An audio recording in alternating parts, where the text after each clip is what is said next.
Kasabay ng airstrikes ng France sa kuta raw ng ISIS sa Syria, pinaigting na rin ang pag-aresto sa mga sospek sa mga pag-atake sa Paris. Halos walang humpay ngayon ang mga raid sa mga tirahan ng mga hinihinalang jihadist.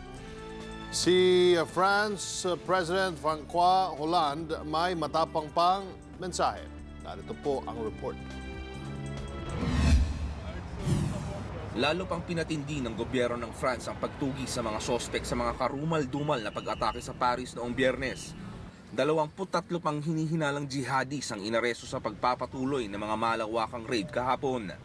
Sa nakalipas na 48 oras, halos 200 raid na raw ang naisagawa. Nasabat dito ang ilang armas, illegal na droga at mga computer at hard drives.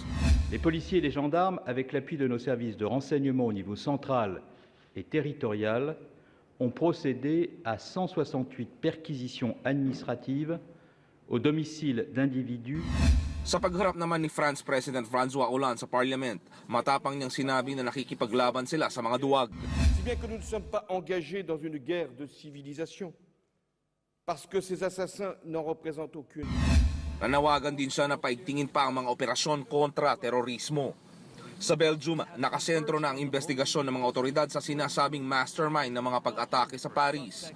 Kinilala ito bilang si Abdelhamid Abaoud, isang Belgian citizen na kasalukuyan daw nasa Syria. Tinampok para umano ito sa online magazine ng ISIS noong Pebrero. Pinalaya na ang 5 sa 7 dinampot kahapon sa Brussels habang kine-question pa ang 2. Tinutugis na rin ng isang Salah Abdeslam, isang French citizen na nakabase rin sa Belgian capital.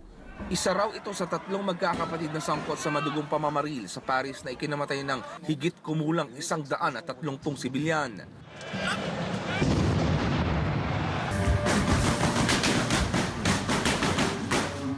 Sa kabila ng trahedya, nananatiling matatag ang buong France. Libo-libo ang patuloy na nagtipon-tipon sa Place de la République para sa magdamagang vigil. Ang Eiffel Tower na tanyag na simbolo ng Paris ay inilawan ng mga kulay ng bandila ng France.